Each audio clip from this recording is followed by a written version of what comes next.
if I'm not Persian, which is kind of weird. And if you meet anyone that's a Persian who's not a Baha'i, that comes from Iran, sometimes you tell them, I'm a Baha'i, and they think, what's wrong with you? How can because they think that only people from Iran are Baha'is. In fact, Baha'is, we don't make any distinction between any religion. As far as we're concerned, I'm a Christian, I'm a Jew, I'm a Muslim, I'm a Buddhist, because we believe that the foundations of all religions are one, that there's only one God. We equally believe in Jesus and Muhammad and Abraham and Moses and Krishna. Well, exactly, because there's really only one religion, and it's only people that have divided the one religion of man, just in the same way that we've made other divisions of race, divisions of nation, and so on. And all of these divisions we need to eliminate in the world today. But the interesting thing about religion is that a lot of people even wonder why someone is a follower of a religion. And recently I was on the internet, and I was studying a movement now called the New Atheists movement. Is anyone familiar with the New Atheist movement? It began in around 2006 by a number of prominent scientists and so on, Richard Dawkins and Hutchins, some of the people that are very influential. And they started publishing books in 2006, and now there's maybe 20 or 30 of them, and they've changed their name to what they call militant atheism. Okay, that's the term that they've actually adopted. And they have meetings, and they have associations, they have television shows, they have conferences, and so on. And as a result, the total number of atheists in America this year has gone, in the last 6 years, from 13% to 20%. Did you know that? It's increased over 6 or 7% in about 6 years, the highest increase in atheism in the history of the United States. The total number of scientists or physicists who are atheists is 85%. Wow. Okay, and the total number of biological scientists is now 69, nearly 70%. So if you have 10 biologists, 7 of them are atheists now, and if you have physicists, 8.5 of them, only 1.5 of them believe in God. It's getting quite interesting. But the term militant atheism has to do with the concept that they no longer want to just say, I don't believe in God. They want to go out and try and convert the rest of the world away from religion. And if you analyze their books and their writings, and you can go on the internet and type New Atheists or Militant Atheism, their main goal is to stop religion everywhere it can and to talk people out of it, because religion is killing the world, according to their philosophy. Religion is the source of all problems. And they say that some of this militant atheism came about because of 9/11 and various other Islamic fundamentalist things. And there was another member of the militant atheist group, is a comedian named Bill Maher. I don't know if you know him. And he made a movie called Religulous, Yes. which was not really so much an atheist movie as an anti-religion movie. And basically all he does is he finds every weird thing that any religion does today or has done in the past, and just, is a parade of all the bad things done in the name of religion. He says, therefore, if we don't eliminate religion, the world is going to go to pot. That's the whole problem with the world, is religion is causing all the problems in the world. Now, this is interesting, because when I listen to what Richard Dawkins says or what Bill Maher says, I find myself agreeing with a whole lot of what they say. Because the God they don't believe in, I don't believe in that God either. In other words, they make a straw man God out of all these crazy things that some people believe, the fanatics believe, and then they attack that God and they say that God doesn't believe it. But I believe that religion, if it's to be anything, it must be relevant. If religion is to be anything, it must be relevant. And they don't see the relevance in religion. In other words, if something is not relevant, if it doesn't satisfy the needs of society, and if it doesn't satisfy the needs of people, then what's the point of it? Would you agree? And maybe religion has somewhat lost its relevancy. But if you look at history, how many of you are familiar with the term meta-history? Is anyone familiar with meta-history? Meta-history were the historians usually of the late 19th and early 20th centuries, where instead of studying one race or one nation or one culture, they tried to study civilizations in a whole. And Will and Ariel Durant, of course, were very famous. They wrote the 13-volume book, The Study of Civilizations. Arnold Toynbee, 23-volume. Do you know these kind of historians? Every meta-historian that's ever looked at the subject has found something interesting. They said that there's never been a culture or civilization on the planet from the beginning of time until today that didn't begin with religion. And there's never been one that did. In fact, if you open up Will and Durant's The Study of Civilization and look at the opening paragraph, and it says, all civilizations begin with religion. They end with skepticism, decay, and unbridled pursuit of material. And he said, this is after studying like 20 or 30 more civilizations throughout humankind. Look at Christianity. 70 AD, wasn't it? When was Nero? About 70 AD? Do you remember? It's not going to be in the Bible. 70 AD, Rome was on fire. You know that I think the majority of the districts of Rome burnt to the ground, and Rome was on fire. And the emperor, they say he fiddled while Rome burned, but there's no proof that he even knew how to play the fiddle. In fact, I don't even think they had fiddles. But the point is that they blamed him for the fire, and nobody knows if he started the fire. So he quickly needed a scapegoat, and he needed a scapegoat fast to blame it on. So he blamed it on an obscure group of people that hardly anyone knew, the Christians. And he said, they did the fire, they started the fire. And so then he started this, what they called the Neronian persecutions, where they killed Christians as many as they could, and he would put, feed them, like, to the lions. He would torture them. He would have parties at night where he'd put them on, just like Jesus. They would string them up and light them, and he would eliminate these parties with Christians. And the reason he did this was that he thought they had no power, they had no control, and he could easily use them as a scapegoat. Okay. Now, do you think that's interesting? That he would do this? That Christianity was so obscure, and it was easy, and of course they had nothing to do with the fires. It was only 150, 200 years later that the emperor of Rome became Christian. Isn't that interesting?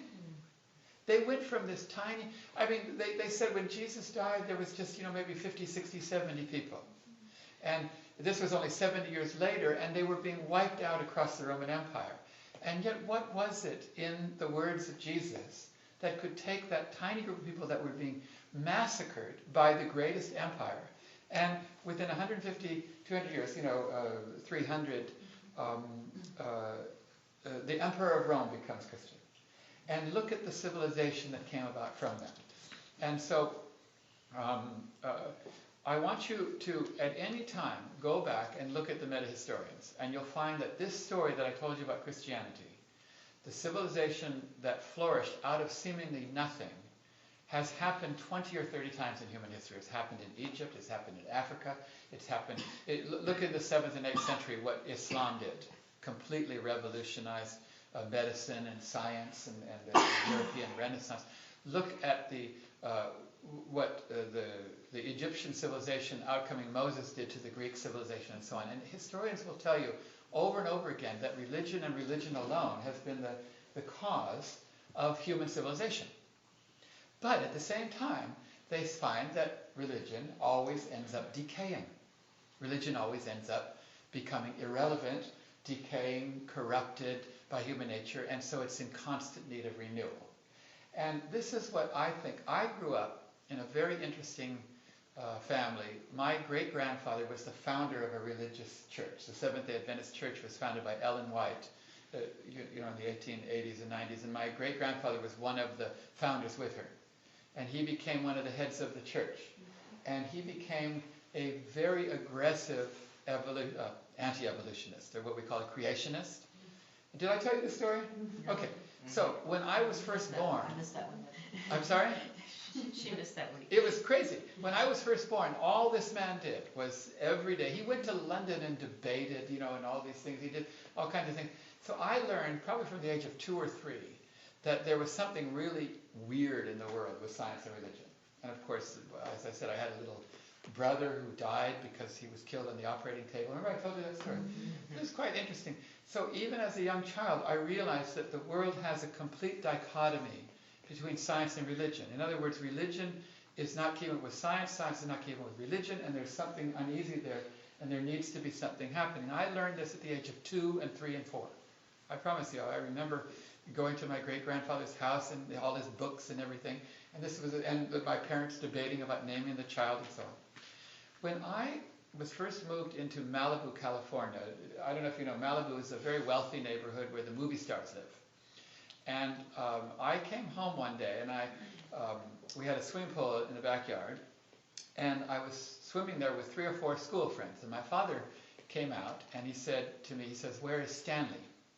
And I said, "I don't know." He says, "Well, you know, Stanley can play here." And I said, "Well, yeah, sure." And then so I was swimming some more in the pool, and he said, "You know, Stanley's welcome to play here anytime." And I'm thinking, what is wrong with my father? I couldn't understand. He never mentioned or took any interest in our kids. He actually never, you know, he was a very busy man. But for some reason, he went way out of his way to keep asking me how come Stanley wasn't swimming with us. He would just live up the road. And it was only when I finally went to school, to elementary school, that I realized later on, Stanley was black. And he was the first, their family was the first black family to move into the entire city of Malibu. They were a doctor, they were wealthy, and they moved in, and it was a huge, big deal. And,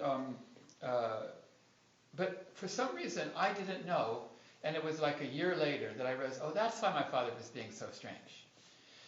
Because to me, I didn't know. I played with him, he was on the street, he actually lived up the same street as me, you know, about 7 or 8 houses away. And I wondered at the time, if I hadn't gone to school and then we learned all the things about race, would I have just thought he was like, maybe had blonde hair or a slightly different shaped nose? In other words, would that physical difference have been anything if I wasn't actually taught it? Because I certainly didn't catch it as a little boy. Isn't that interesting? I didn't catch it as a little boy. I had to be taught it. And I thought my father was crazy. So I learned, in elementary school age, I learned that the world has some kind of problem with race. I had to be taught it. I had to learn it. And, you know, I didn't grow up, I didn't march on Selma or do anything, you know, big in terms of race. I had one black family that moved into our neighborhood. But even from that perspective, I learned that there were problems with race in the world. So there's 2 issues in the world now, science and religion and race. So at the age of 9, my father took me to Egypt. And we lived there for a year. And we went to Egypt. My father was a filmmaker, and he took a director and a screenwriter, and it was about 10 people he took, and he took me and my sister. And it was the most fun I ever had in my life. First of all, if you're with a father that's really busy and he just gives you like a nanny and you can do whatever you want. Okay, we lived in the Nile Hilton, which is the Hilton Hotel overlooking the Nile, and we had unlimited room service. But I could order, me and my sister. Okay, so you got the idea. And we used to be able to go down to the pyramids and rent, in those days you could rent horses or donkeys or camels to ride around the pyramid. Can you believe that for a 9-year-old boy? This was the most fun I had in my life.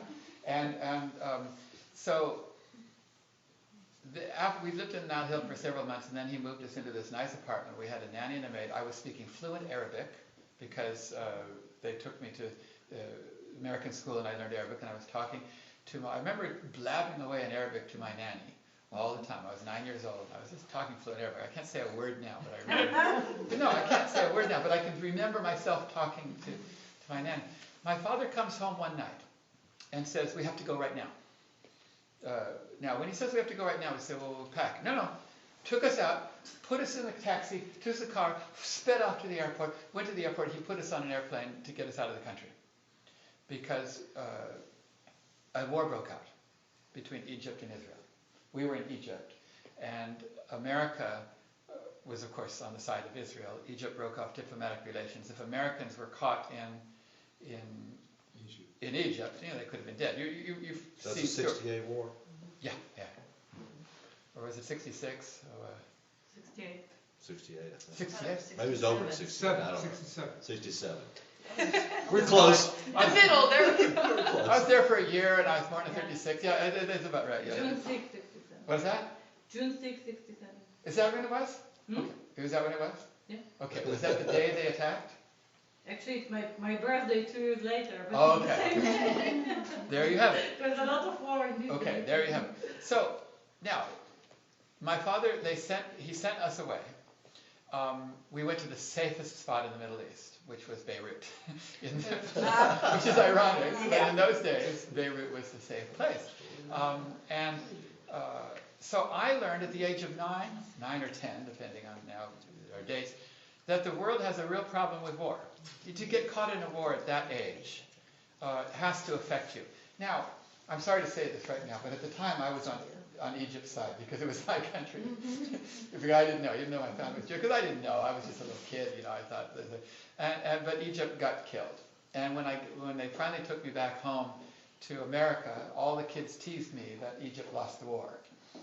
But it doesn't matter. I was 9 years old. It doesn't really matter. But I learned, by the age of 9 then, I realized there's problems with science and religion. I realized there's problems with race. I realized there's problems with war. Now, when my father didn't travel again until I was 15 years old in 1971. And in 1971, we had real problems in America with anti-communism. How many of you were around in the 60s? Anti-communism was a huge issue at the time, and because my father worked in Hollywood, many of his friends could not work because there was this, blacklisting. That was in like 50s, 56, wasn't it? Yes, but this was still It went on 66, through the 67, and some of them never recovered from it, and many of them were my father's friends. Consequently, there was this huge bitterness in the Hollywood community in Malibu of anti-communism being a life ruiner and so on. And consequently, they were very much opposed to the Vietnam War and various other issues that were communist related. Do you understand? Mm-hmm. And so I was kind of engulfed in that as, 13, 14, 15-year-old. And in 1971, my father took the whole family to the country of Ceylon. Ceylon is an island south of India. Today it's called... And he took us there to make a film. And he said he was glad to get out of the country because my cousin had just been drafted. My cousin, he was over 18, and they took him off to Vietnam, and I was 15, and he said in 2 or 3 years, my son will go. So he says, good, let's get you out of the country. So we get to Ceylon, and I didn't realize that Ceylon is in the Indian Ocean. Do you know where it is? Like here's the Southeast Asian Peninsula, and here's India, and it's right there. So it's just right north of Laos and Cambodia. And it so happens that in 1971, the American government started to bomb Laos and Cambodia. Do you understand? They expanded the Vietnam War into Laos and Cambodia. Consequently, America was the devil times 100 throughout Southeast Asia. When they had the tsunami and it went through all that area, it hit Sri Lanka. In other words, we were right in the ocean where this was happening. So the day I got off the plane, I was in a hotel. These Ceylonese boys, who were 18, 19, and I was like 15, surrounded me and yelled at me every day for America being the devil, America doing this, America doing that, because they wanted an American to abuse. Mm-hmm. You understand? Now, I wasn't actually in favor of the Vietnam War. I just want to make that clear. And in fact, there were kids in America who were dying, literally dying. In universities, they were getting shot to be opposed to the war. But now, I had to bear the brunt of it as a 15-year-old in Sri Lanka. Well, that's welcome to the world. The world is a crazy place. But it got much crazier because after 3 or 4 months, they call it Che Guevara, but it was actually a Marxist revolution happened in the country. It was already a socialist government, but there was a Marxist trying to overthrow the socialists. Do you understand? Because that was going on throughout Southeast Asia. That's what Vietnam was all about, and that's what all said. So they tried to overthrow the government, and basically they bombed all the police stations. And the Ceylon had no defenses because it was a peaceful island. So the first thing they did was they issued shoes and guns to the policemen because they had neither. And then they had a curfew, and they announced a curfew, and they said no one can be out after 2 or 3. It was some late afternoon time. And the cook in our hotel, because we were staying in a hotel, who was Swiss, said, oh, curfew, schmurfew, and he went out and he went swimming during the curfew, and he got shot. And so we decided not, to obey the curfew. Yeah. So within about 4 or 5 days, every single foreigner left the country because it was a war. But my father couldn't leave because he had too much investment there, and only 3 foreigners stayed in the country. My father, and a German aircraft engineer and another movie producer for Walt Disney named Peter Good. He sent my mother and my family and everyone went out, and they ended up going to Australia. And they went to Australia, and he said, wait till we, sell business and so on. And they had this thing called emergency government. Do you know what that means? Martial law? Yeah. It means that because there's a war going on, they can do anything they want without any Repercussions. trials or, in other words, it's called martial law. Okay, so they set up martial law because there's a war going on. And they take me and my father prisoner. So I was put into prison and my father was put into prison. I found out later they took the other two American, the film director and the other guy, they also took him, put us all in prison and interrogated me every day.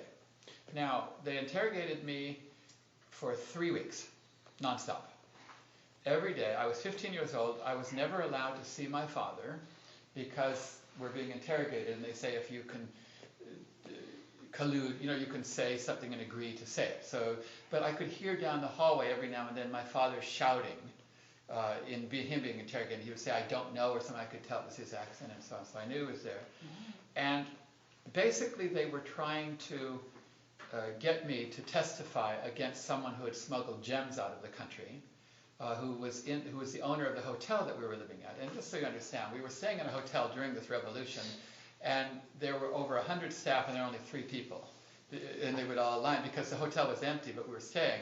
The owner of the hotel apparently, I say apparently, smuggled gems out of the country under the cover of the war. He was a very wealthy man, and he was a Muslim, and they hated Muslims because they're all Buddhists, but the Muslims are rich. They're like the rich people that they hate. And so the rich Muslims smuggled the gems out of the hotel. It's like a Graham Greene novel, right? Yeah. Okay.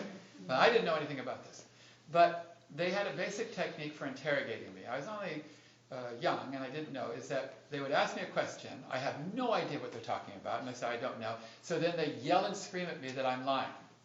Like, just, no matter what you say, you're lying. Okay? Do you understand? Like I said, is this the best technique you got? That's just, I'm lying. But every single day I was crying. Because they make you cry. Now, they never tortured me.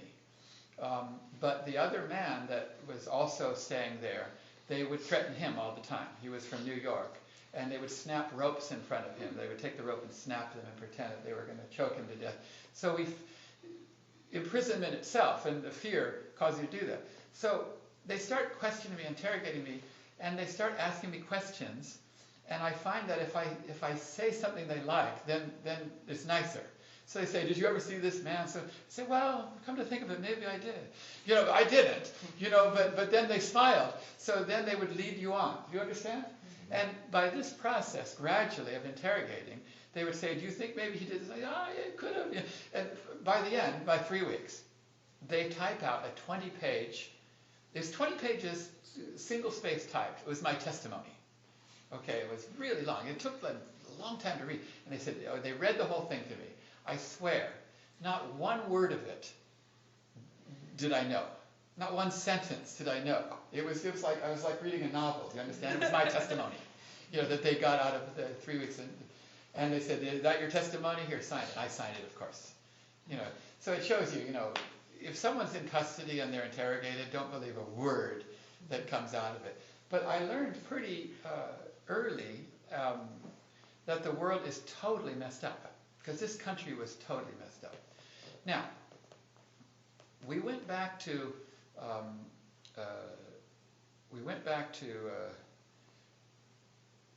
I went to Australia after 3 weeks, and we waited for my father.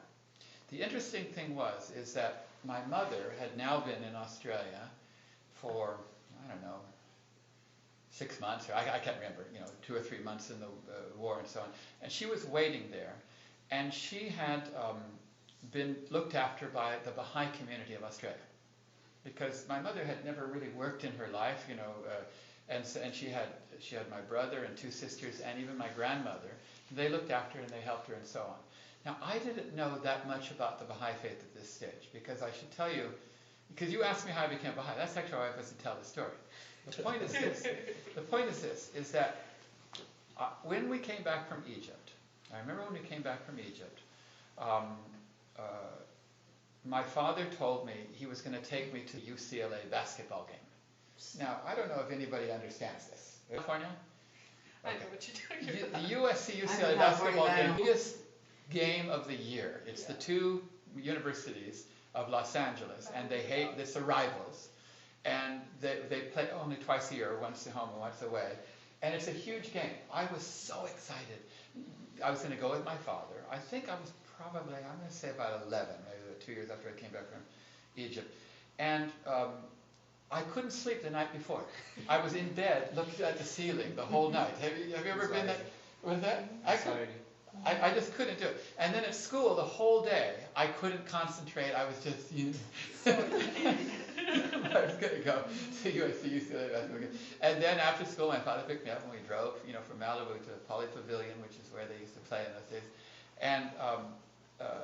And just so you know, Lou Alcindor played for UCLA, who became Kareem Abdul-Jabbar. It was a famous. John Wooden was coach. This is like going to the Super Bowl times 10. So my father, we get there, and I have no idea why.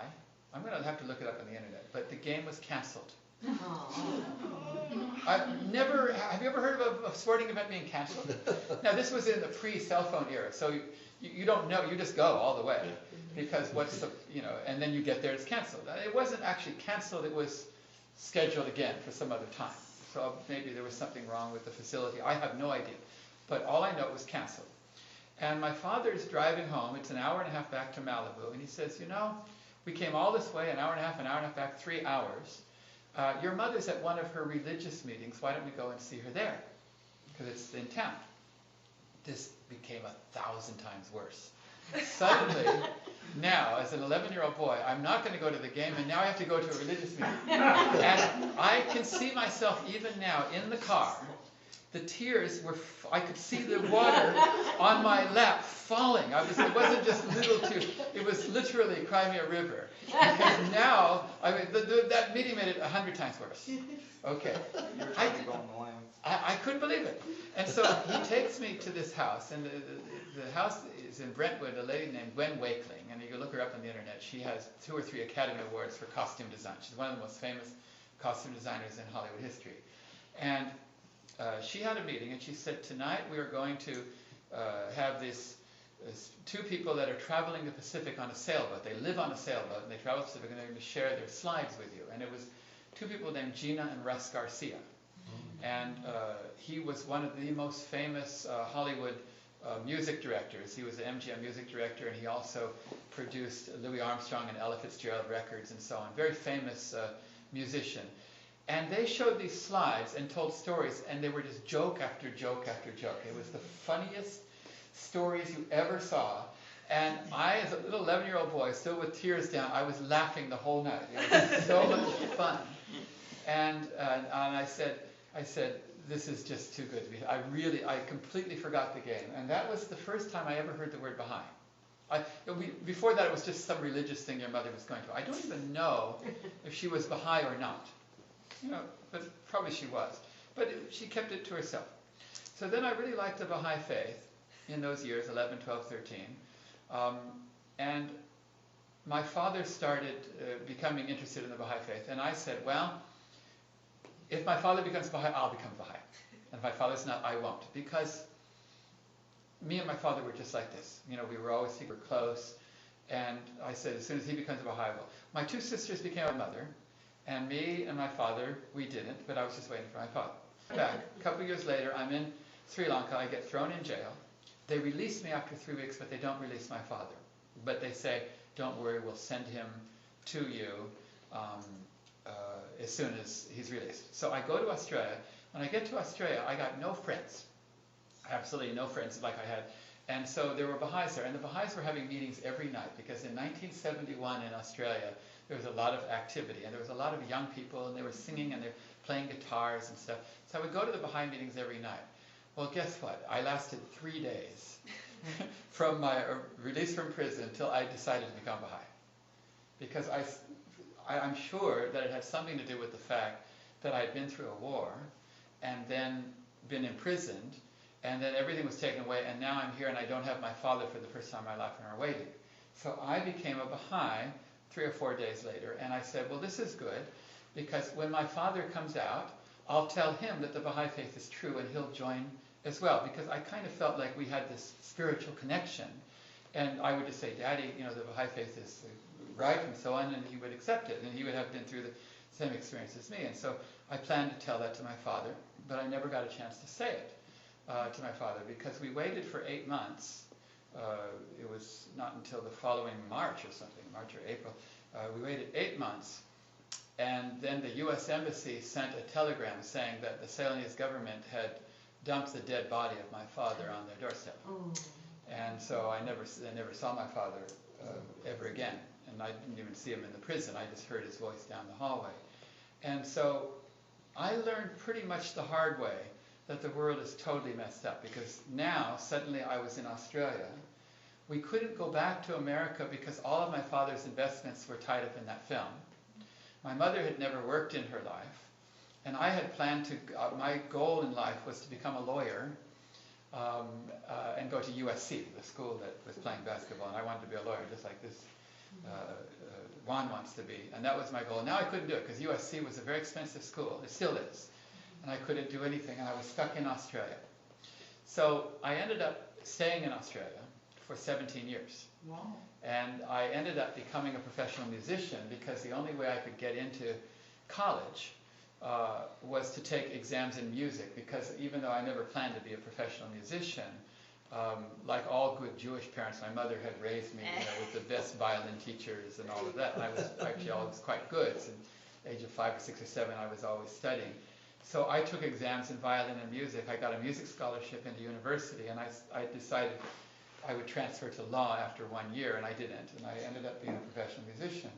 And when I was about 18 years old, I met and became partners with this guy by the name of Billy Field. You can look him up on the internet. He comes from the wealthiest family in Australia. The Field family, they own these big, they call them stations, but they're actually, what do you call a ranch? Like a cattle ranch. Mm-hmm. You know, but they're bigger than the state of Texas in Australia. They're a huge thing. And so his family, the Field family, owned all the beef farms in Australia. Even the street that goes to the markets in Sydney is called Field Street. And so this young boy, he was about 2 years older than me, he wanted to learn to play music and sing, and he asked me to help him, and I helped him. And as teenagers, we wrote a few songs. And soon thereafter, we became very successful.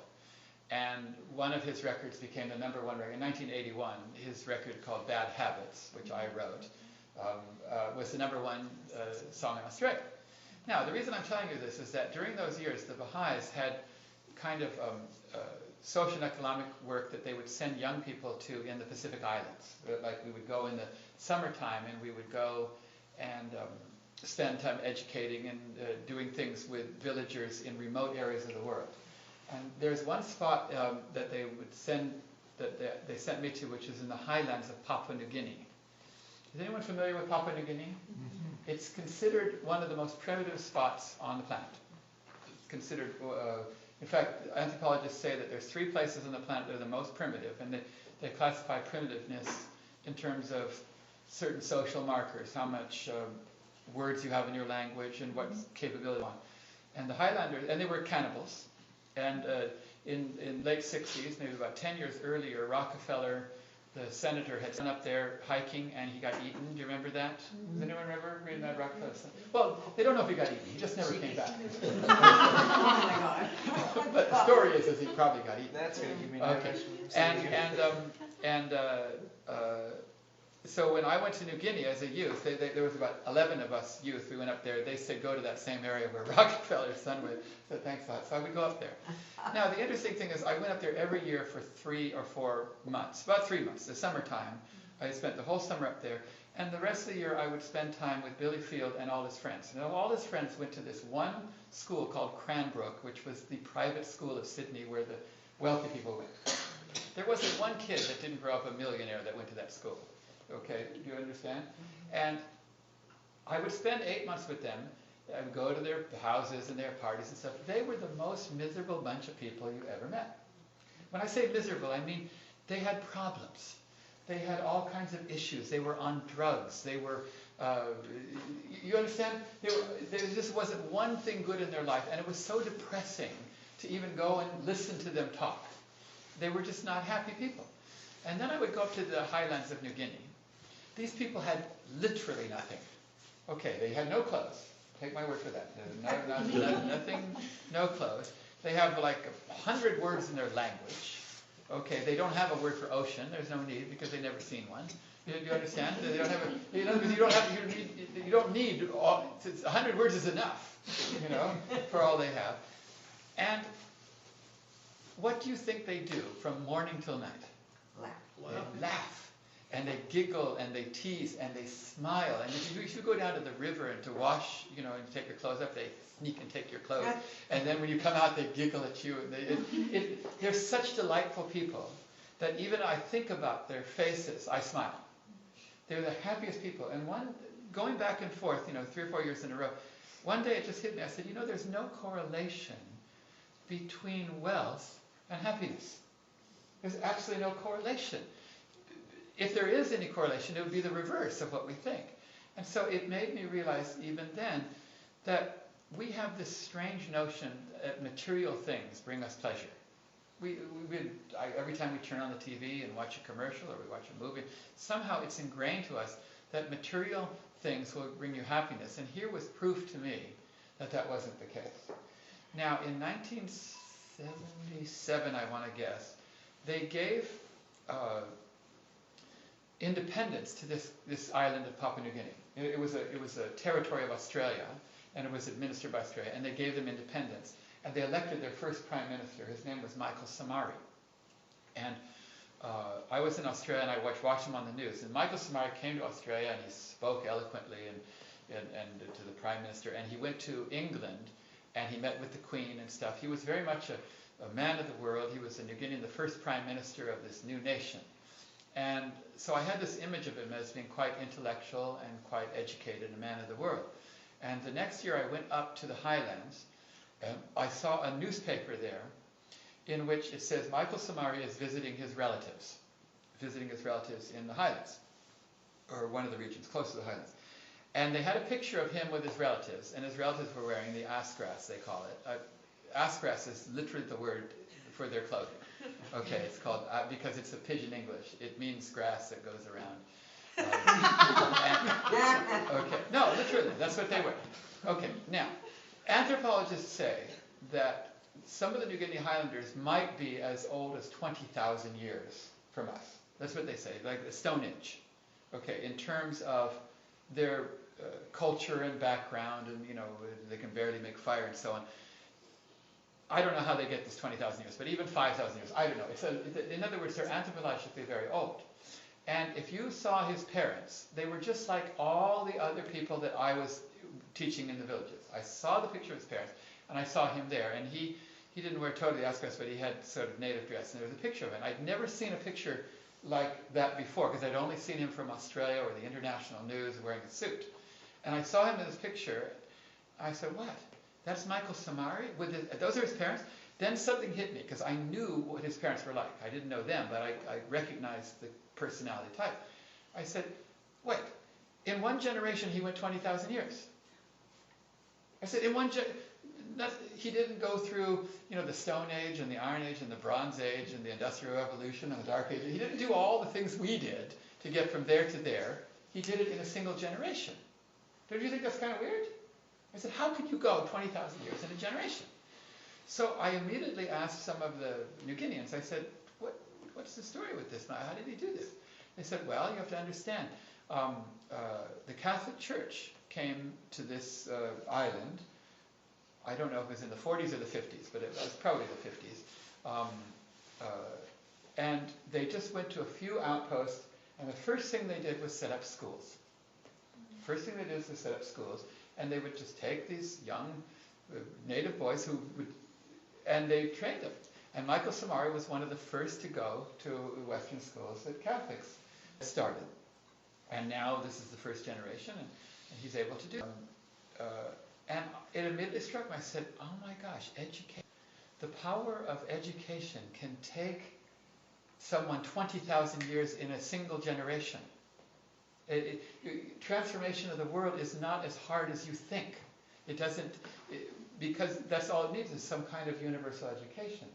Now, gradually, then, I think the story that I'm telling you, and I'll tell you a few more incidences, anybody could tell the same story.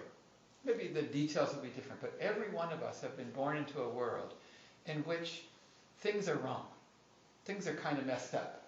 Maybe in one way or another. It might have to do with race, it might have to do with war, it might have to do with the equality of men and women, it might have to do with injustice, it might have to do with crime. We were just talking today about evil people. We were talking about evil people? Yeah. The world is pretty messed up, wouldn't you agree? Yeah. The world is pretty messed up, and all of us have a story. We're kind of like, they say, the frog in the boiling water. Do you know that story of the frog in the boiling water? Where if you, they say, I don't believe it, but they say if you put a frog into boiling water and drop it, it'll jump out. But if you put a frog into cold water and you gradually heat the water up, the frog doesn't jump out as it gets hotter and hotter until finally it just dies, but it still never jumps out. Do you think that story is true? Yes. It isn't true? Doesn't sound right. I think a frog is smart enough to jump out. He doesn't feel it. He does. He doesn't So gradually, it's too late. Right. Okay, so maybe it is true. I'm not going to try it because I like frogs. Well, no, if I like frogs, I would try it. I guess No, that's how French eat I guess that's how French eat frog legs. but the point is that if that story is true, that's what we're like. We're like frogs where the water is just boiling around us. And somehow you've got to step back and see the boiling water. And I guess in my life, I got plenty of boiling water, from 2, 3, 4, 5, 6. I saw wars. Now, the interesting thing is that when I finally came to this country, they appointed me music director of the Baha'i World Congress, which, Carol, did you sing with us? Sohail did. Sohail, you did? And you didn't sing with us? Mm-mm. Okay. But anyway, so Sohail sang with me, and I had 420 singers. And immediately after we did this thing, they asked me to take the choir to Russia. Because I don't know if you remember, 1992, 93, remember the Soviet Union had just collapsed? And this was really exciting. And remember, when did the Berlin Wall come down? What year was that? 89. 1983. Oh, no. No, you're right, 89. It was around 89, yeah. So this was 92, okay. So they they say, we want you to go to Russia. And it was really exciting. And Boris Yeltsin had become the president or something like that. And so they sent us to Russia, and I took a choir of 60 people to Russia. And when we got to Russia, I had Dan Seals with me, by the way. Remember Dan Seals, who lived here? And I had Dash Cross. I had all these wonderful people. And they said, we want to interview your choir. I said, well, come to the hotel and interview us. And the TV station said, no, we can't interview someone in a hotel in Russia because we've just come out of communism and nobody believes anything on TV because for 70 years they saw things on TV that weren't real.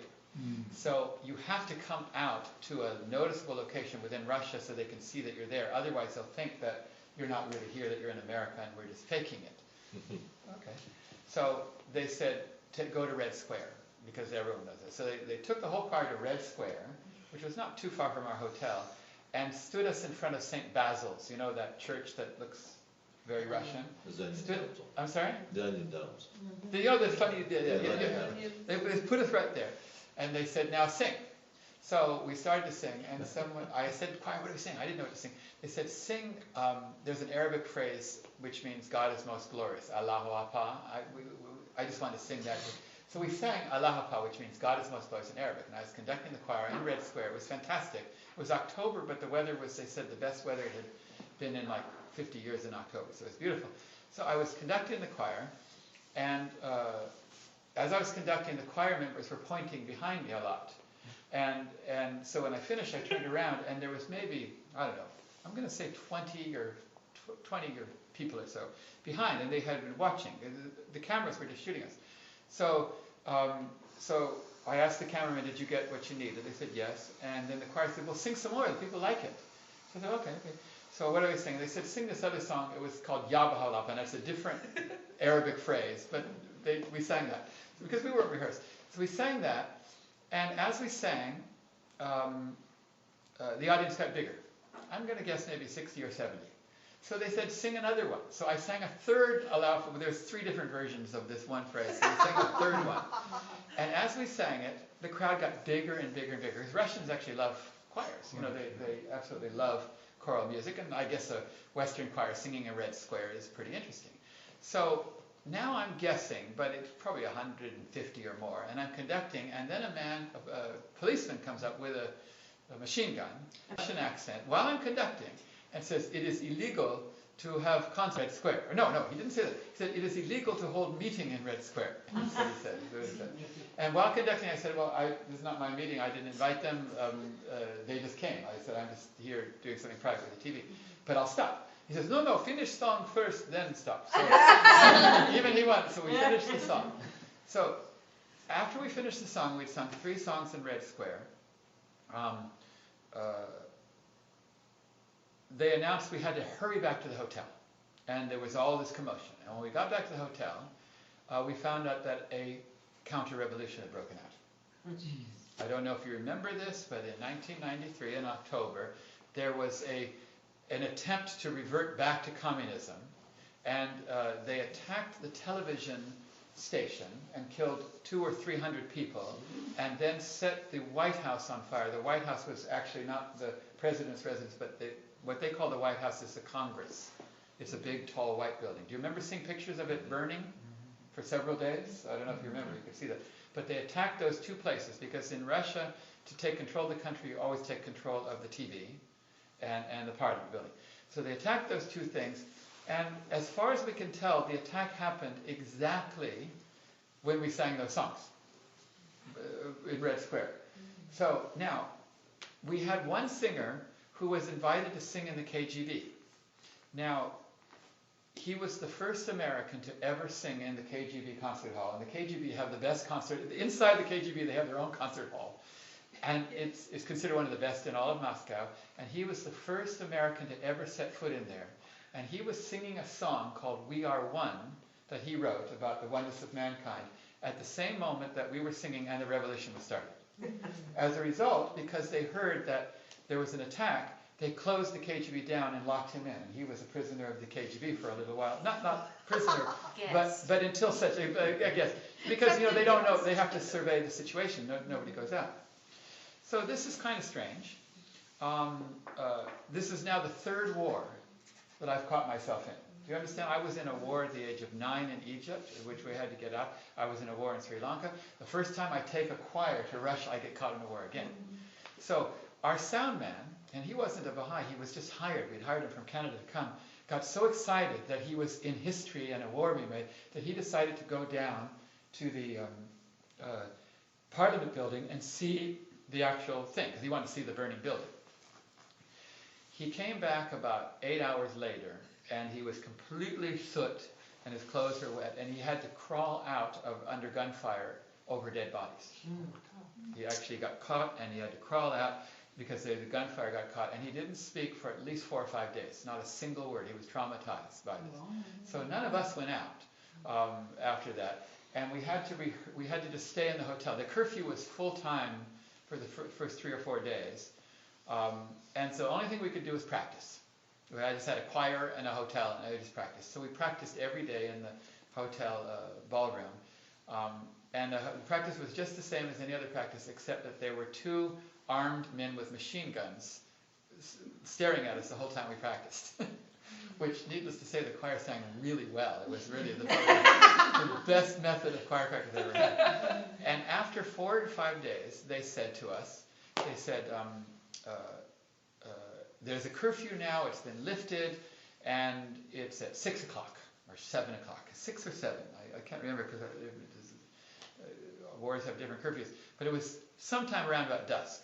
And I said, yeah, but we booked the Tchaikovsky, we booked the Moscow Conservatory. I had paid for the Moscow Conservatory for my first concert, which was like on that night, Thursday night or something. And the Moscow Conservatory, does anyone know what it is? It's the most famous conservatory in the world. It's where Tchaikovsky lived and taught. He didn't just teach, he lived there. If you see the movie, The Music Lovers, it was set there. It's one of the most famous conservatories, historic thing. And I paid money and booked it to have our first concert there. And so I said, okay, well, we obviously have the concerts at 8 o'clock, and the curfew in the city was cut into quarters, and you couldn't go past checkpoints whether it was curfew or not. So I said only one quarter of the city can go, and after curfew. So I called the Moscow Conservatory and said, can I get my... I didn't realize how funny that was to Russians until I asked, but apparently no. What do you mean you want your money back? You gave us your money, you have your concert. But I said that nobody can come. And they said, well, you know. So I went and consulted with the choir. We had this big meeting, and it was very tense. People were, scared to death, and what are we going to do? And I said, what do we do? It was immediately realized we could not possibly have the concert at 8 o'clock, because then we'd have to stay in there all overnight. We couldn't even come home. They said nobody would come. So they said, and there was a vote back and forth. Finally, the choir voted, and they said, well, let's go ahead and have the concert, but have it finished by 6, so started at 4. And they said, yes, but it's in 2 or 3 days, and how is anyone going to even know that the time has been moved? Who's going to find that out? And who can come? And so we don't care. If we paid for it and we're not getting our money back, we're going to darn well sing in this 400-year-old historic place to an empty hall. At least we'll do that. So we did that. We took a bus. We got to the place. It seats, I think it seats 12 or 1,300. It's a medium-sized room. And I think there was about 800 in the hall. Oh. It looked pretty much full. I mean, it didn't look at all.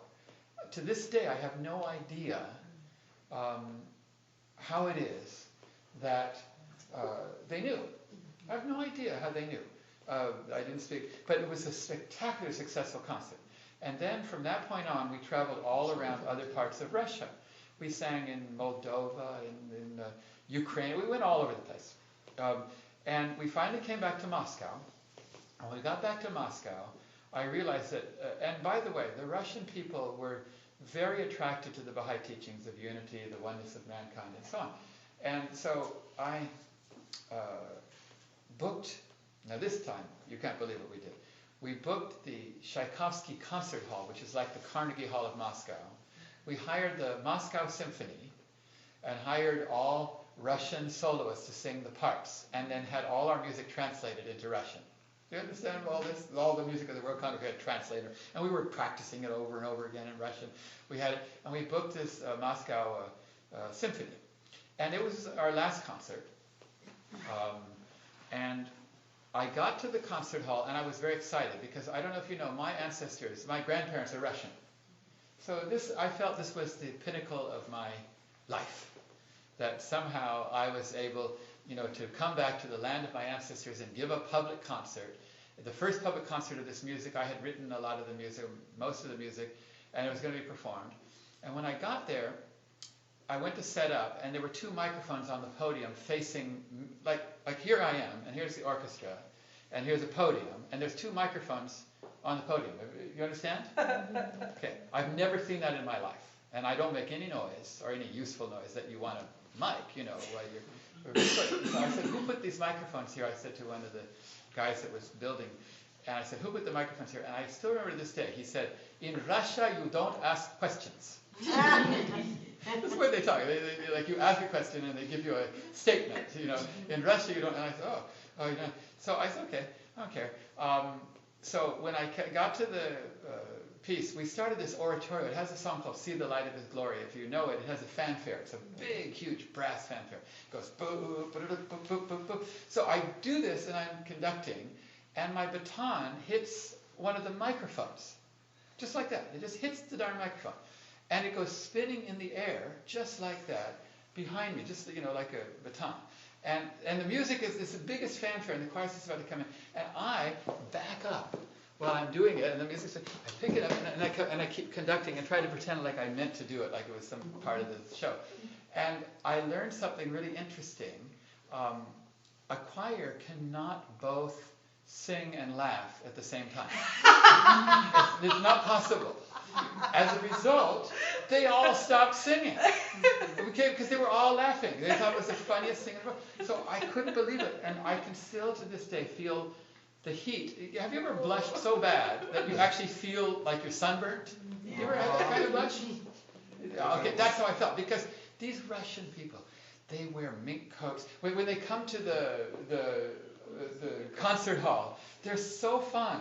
And I was in the opening number, and I dropped my baton, and the choir's all giggling at me. So I was really, really embarrassed.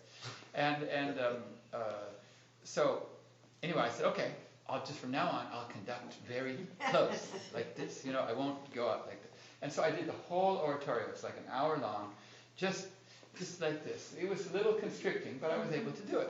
And then there was the final piece. It's a piece called O Baha'u'llah. If you play it, you'll know the mellow for the first 4/5. And at the very end, it just gets loud. Just the very end, it gets really big. And so I did an hour like this, like that, and then the piece is fine, and then finally I get to the very end, and when it gets to the highest point, when the brass is, I go boom like that. Now this time, I was so hard that it spun into the audience. The baton went into the audience, and a Russian man picked it up and threw it back on stage. And I grabbed it back, and I kept it, and the music was swelling, and that's how it finished. And I said to myself, I will kill whoever put I was so mad. I mean, you have no idea. This ruined my life. I was so mad. After 3 wars. Okay. Ruined your life. This was worse. You have no Drop the idea. baton. This was worse. Okay, so anyway, the point is that the next day we were Before you decided not to be angry, right? Yes, that was You have- long before. You have no idea. So I don't know. You cannot believe. You drop your baton twice in the Tchaikovsky concert hall with the Moscow Symphony. It's your world premiere.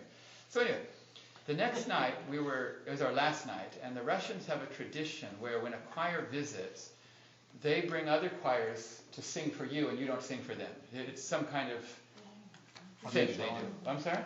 Hospitality ritual. Yeah, they do it, and because you gave your concerts, and now they say farewell. So there were 3 choirs that sang for us, and it was a press conference, and all the media were there, and it was our last night, and so on, farewell to the Baha'i choir.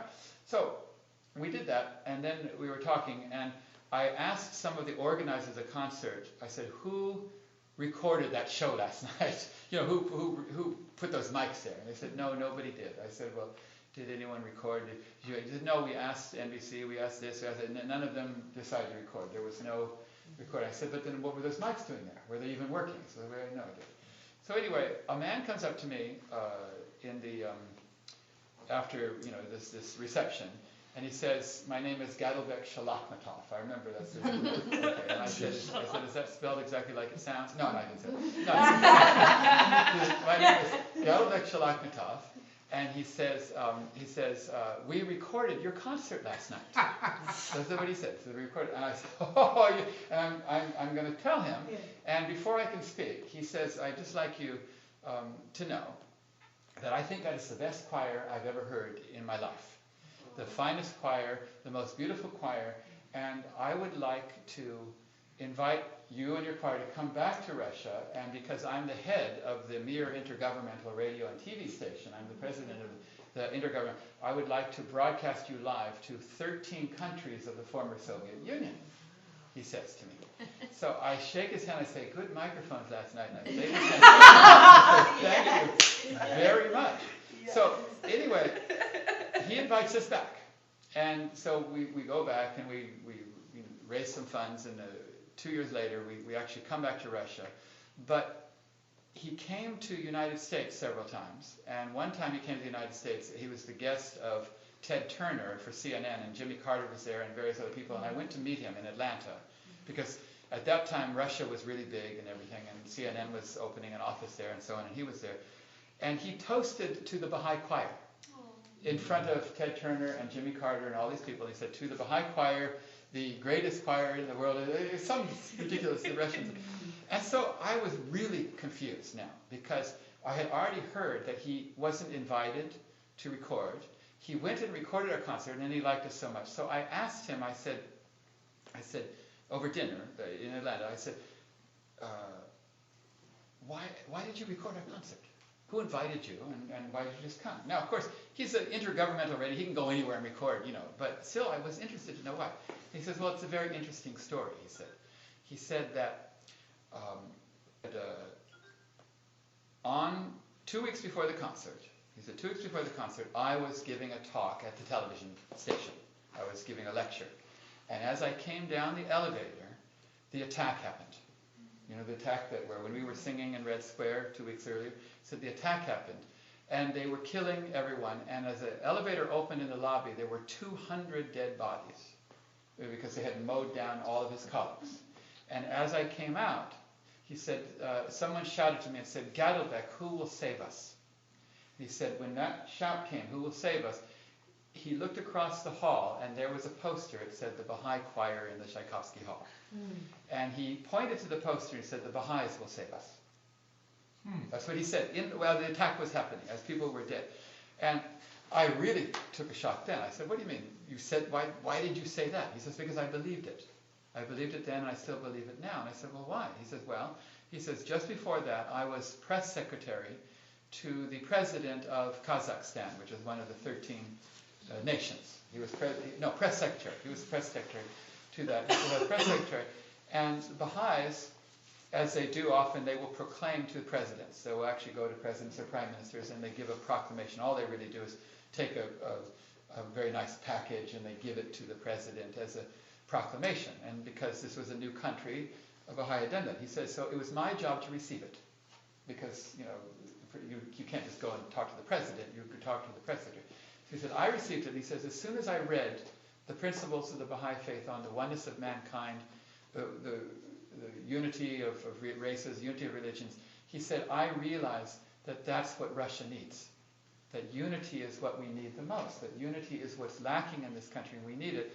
And I knew that that was the right teaching, and I'd never heard or saw the word Baha'i again until that moment when the elevator opened, the dead bodies, and I saw the Baha'i thing. So he says, I then ordered my people to record your concert because of that. So isn't that strange that these things happen? So anyway, I came back, I did the concert in their television studio, and it was spectacular. This time I brought 120 singers, and we had this first half. When I do a concert, we always have an intermission, because you can't go, a choir can't stand for more than about 40 minutes. So we have a choir, we have an intermission, and then we went backstage for about 20 minutes. When we went backstage, they didn't have any water, which is unusual because normally you just want to drink water, and they have water. Instead, they had soft drinks. Now I don't know if you know anything about Russia, but their soft drinks are so carbonated that you cannot believe it. They're like thermonuclear carbonate. Have you ever tasted? Go to Eastern Europe and drink it. It's like 10 times more carbonated than anywhere else. So they had this Russian Dr. Pepper, because it looked like the Dr. Pepper logo, but with Russian writing. And I had to drink something, so I took a sip of Dr. Pepper, just one sip, and I burped. Yeah. Okay. And it was embarrassing. And so I said, there was one tenor sitting there, his name was David Drame. I said, this Dr. Pepper really makes you burp. And he says, you call that a burp? That's not a burp. I'm sure a burp. And he takes a big sip, and he burps louder. I said, oh, that's just a squeak. I Dr. Pepper. So I take another swig, and I burp harder. He says, that's nothing. So now we're going back and forth, having a burp off. Okay? And the choir starts to surround us because it's getting bigger and bigger, and they're surrounding us. There are like 120 in the choir, and they're surrounding us. But they were all the men, but some of the women came in too. And finally, David takes this monstrous swig of Dr. Pepper, and he lets out a burp that, like in the Olympics, it would win like 5 tenths. Duration, volume, tone, quality. It was just the most perfect burp you'd ever heard in your life. Like it was a champion quality burp. And so I knew I was in trouble. And the choir was all going, ooh. So I said, bring me a fresh can. So they asked me to bring me a fresh can of Dr. Pepper. They bring it.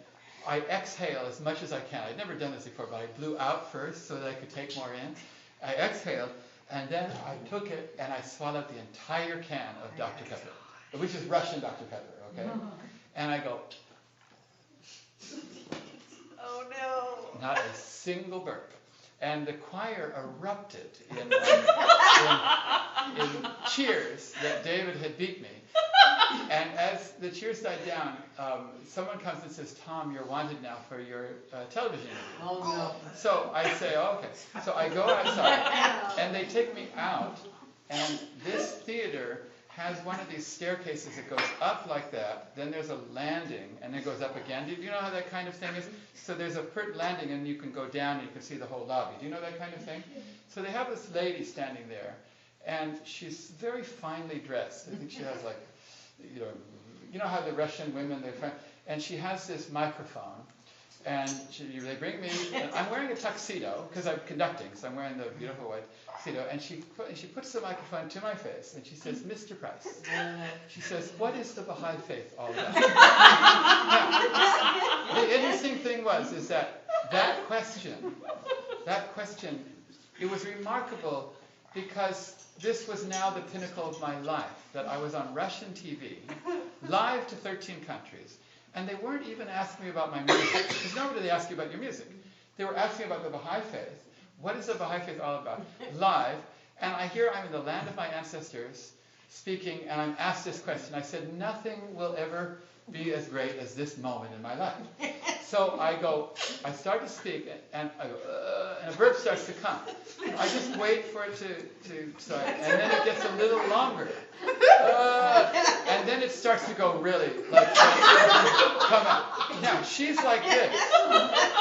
She cannot believe it.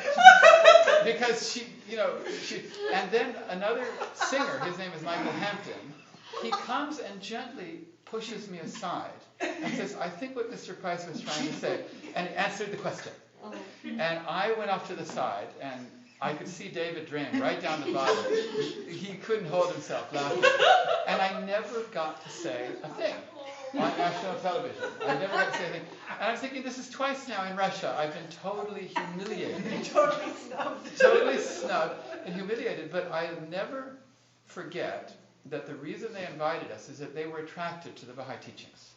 But they were attracted to the teachings of unity. And it made me realize that sometimes we don't realize how much the world is suffering, how much they're starving for unity, how much they're starving for a better life and a better world.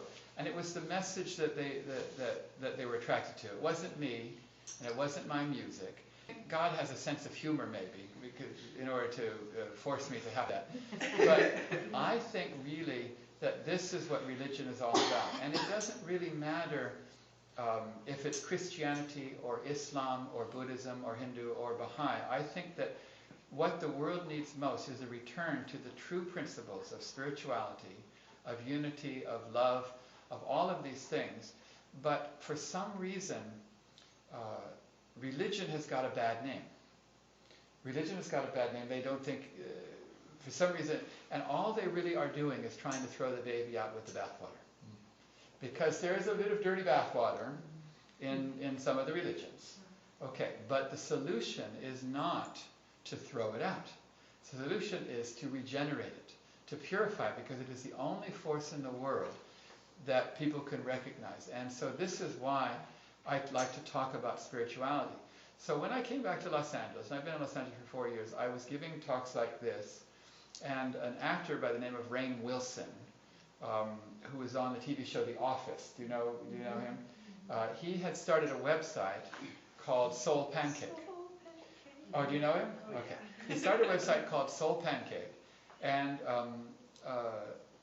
he was producing TV segments for Oprah Winfrey. And he still does that right now. There's a TV show called Super Soul Sunday. Have you heard of that? And it won the Emmy Award just about 6 months ago. And the segment that won the Emmy Award, he produced. And it's a segment on spirituality. And on the Oprah Winfrey show that he produces segments for, they interview authors all the time. And she likes to interview authors that are what they call spiritual but not religious. That's the term that they use. The term is called spiritual but not religious. Have you heard of that term? I'd never heard of it. Okay, now you talk about who was talking about the 4 agreements. Okay, okay. He's considered one of those, and he's interviewed by her. And there's many others that she interviews. Some of them sell 5, 10, 7, 8, 9 million. They sell a lot of books. These spiritual but not religious. And I said, what do you mean spiritual but not religious? I said, I've read all these, all their teachings come straight from Hinduism or Buddhism or Shintoism or Islam or Christianity. They're just taking, if you take, for example, there's one that sold 8 million. Do you know the one I'm talking about, the Oprah interviewed? Eckhart Tolle. He's just regurgitating Eastern religions, just rewriting them in a modern thing. I said, how can you call that spiritual? He said, well, because nobody likes religion, but they all want spirituality. And I realized what they do is they want the baby, but they don't want the bathwater. That's what they want. So he said, write me a book for our company that's spiritual, not religious, based on your talks, because he'd heard me giving the talks. And so that's why I ended up here in Nashville, because I was writing the book for him. And so that's what I'm doing right now. But the more and more I think about it, I'm angry at this notion that I have to be spiritual but not religious. It bothers me. It bothers me. Do you understand why? The two things. Because how can someone be spiritual if you don't bring in Jesus and Muhammad and Buddha and Krishna and even Bahá'í? Because, well, how do we get where does this come from? Does it come from the ozone? And all these religious teachers that are claiming to be spiritual but not religious, they're just taking the light from that lamp and shining it and then not giving it too much credit. In my opinion. I'm just telling you what I think. So I don't know what's going to come of it, because the Soul Pancake, they don't want you to mention, religion, but he says all the spiritual teachings you want because the world is hungry. So I said, oh really? He says, yes. He said the world is dying for spirituality. He says these are the top-selling books right now. Eckhart Tolle sold 8 million of one book and 5 million another, and then Oprah had an online registration where people registered to do a course with him. Did you know that? Yeah. Do you know how many? You would be interested because you're in public. Do you know how many registered online in one weekend? 2 million people. Wow. And they paid big money to do an internet course in spirituality. Spiritual but not religious. You understand? Now go pick up his book. It's fantastic. There's not one thing in it that's not true. But I'm thinking, what did he do? I could take on Eastern philosophy and just rewrite it. I mean, he's got a good style and everything. The point is that it shows you that there is hunger in the world. Just like this man in Russia, just like this, the people that are on our TV show, just like this actor, Rainn Wilson. And I think that basically we need to be concerned with trying to become spiritual in our own way. And we can do it through Christianity, and we can do it through Islam, we can do it through Buddhism. And the Baha'i teachings encourage us to look for light in whatever lamp it shines. Light is good in whatever lamp. There's nothing wrong with truth because the source is wrong. It doesn't make it less true. It has nothing to do with it. But I believe that the power of religion is very, very great. And I believe that it is what is most needed right now. I believe that we were talking today about evil people, okay, and you were saying how are you going to overcome, what were you talking about, people that are killing and murdering and stuff like that? Unremorseful. The solution is in spirituality and the true turning to God. This is all. Anytime someone is ill, what does a doctor do? We prescribe a medicine? But what do they do before that? Diagnosis. Exactly. The doctor has to diagnose. Well, what are the essential skills of a doctor? You have to first be able to diagnose, but then you also have to know, after diagnosing, what is the remedy for that. And we believe that God is like the divine physician. He is the divine physician. He sees what's wrong, and then he prescribes the remedy. And this is why God reveals himself in each age, that Jesus had the remedy for the age of the time he came, and Muhammad had the remedy for the age in which. There's I'll finish with this. There's an old story about doctors' remedies. There was two farmers. They were in Franklin, Tennessee. They were just down the road here. And one of the farmers, his horse got sick, Farmer Brown, and he went next door and he said to Farmer Jones, he says, when your horse got sick, he said, when your horse got the worms, he said, what did you give him? He says, I gave him castor oil, half a quart a day, for 2 weeks. He says, because my horse got the worms. He says, good. Good. So he goes home and he gives his horse a half a quart of castor oil once a day for 2 weeks. And at the end of the 2 weeks, his horse dies. So he's really upset. And he goes next door to Farmer Jones. He says, I gave my horse half a quart of castor oil every day for 2 weeks, and my horse died. He said, really? He said, so did mine. And so the thing is that sometimes we try to take remedies that aren't working. We try to do things that don't work. And things that people are doing, we're kind of like blindly following what's going on, and look at the results. What is the results of the world today? Irreligion has increased decade by decade by all social markers and polling markers for the last 100 years. How's that working? You know, how is the world going? Do you understand what I mean? So my feeling is that we need somehow to understand that there is a remedy both for our own spiritual lives personally and for the world. And that's why I do these classes. I don't do them just, to hear myself talk.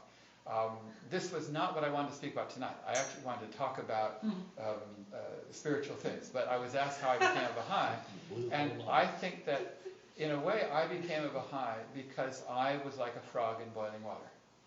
And somehow that became clear to me, whether it had to do with racism or war or science and religion or lack of education, all of the materialism, all the things that I had. Every one of you have had the same experiences, and until we realize that we are a patient that is both in need of cure, both society and the world and individual, and that there is a cure out there and the cure comes from God, I don't think the world will get any better, and so that's why I do it. So I hope Farzine won't kill me for going overtime tonight, and that's not my subject for tonight.